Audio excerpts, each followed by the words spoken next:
আসসালামু আলাইকুম এভরিওয়ান, কেমন আছেন সবাই?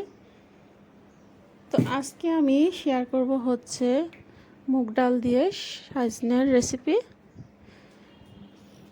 তো আজকের রেসিপিটি খুবই সাধারণ, কিন্তু খেতে কিন্তু অসাধারণ। না খাওয়া পর্যন্ত কিন্তু বোঝা যাবে না।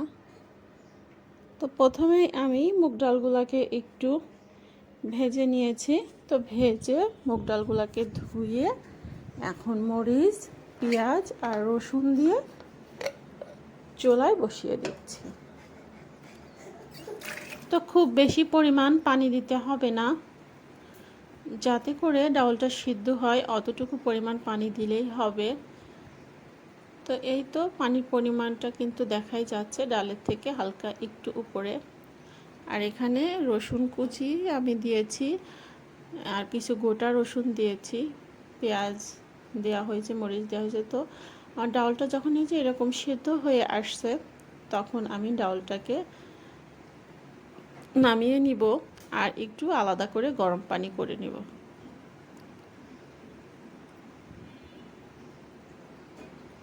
তো এখন হচ্ছে সেই গরম পানিটা আমি ডাউলের মধ্যে দিয়ে দিয়েছি, দিয়ে ডাউলটাকে আমি একেবারে বলক তুলে নিয়েছি।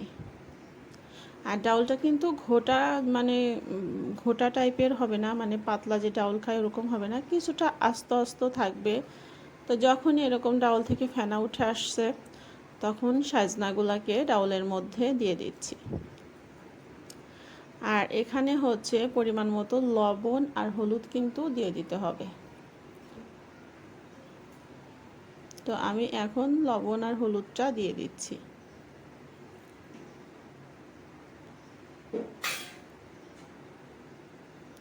তো লবণ হলুদটা দেওয়ার পরে একটু নেড়ে দিচ্ছি। আর লবণটা কিন্তু একটু ভালোভাবেই দিতে হবে। তো যখন লবণ হলুদ দেওয়ার পরে সজনাটা একটু সেদ্ধ হয়ে আসছে, ডাউলটাও বেশ ভালোভাবেই ফুটে গেছে, সিদ্ধ হয়ে গেছে। তো এখন বাগার দিয়ে দিব। তো বাগার দেওয়ার জন্য এখানে চুলায় আমি একটু প্যানে তেল গরম করে নিয়েছি। তো তেলের মধ্যে গোটা শুকনা মরিচ দিয়ে দিয়েছি, আর দিয়েছি হচ্ছে পাঁচফোড়ন। তারপরে দিয়ে দিচ্ছি হচ্ছে পেঁয়াজ কুচি আর হচ্ছে রসুন কুচি, দিয়ে এগুলাকে বাদামি রং হওয়া পর্যন্ত আমি ভাজতে থাকব। তো বাদামি রং হওয়ার পরেই কিন্তু বাগারটা দিব। তো পেঁয়াজ রসুন কুচিটা কিন্তু বাদামি রং হয়ে আসছে। তো এই পর্যায়ে আমি কিছু গোটা জিরা দিয়ে দিচ্ছি। তো জিরাটা দিয়েই আমি হচ্ছে বাগারটা দিব। তো তারপরে হচ্ছে যে সাজনা আর ডাউলগুলোকে আমি এই যে তেলে দিয়ে দিয়েছি। তো দিয়ে এখন কিছু সময় ধরে জাল করে নিলেই কিন্তু ডাল রান্নাটা রেডি, সাজনা দিয়ে ডাউল মুগ ডালের। তো আমার আজকের ভিডিও আপনাদের কেমন লাগলো অবশ্যই কমেন্টের মাধ্যমে জানাবেন। সবাই সুস্থ থাকবেন, ভালো থাকবেন। আল্লাহ হাফেজ।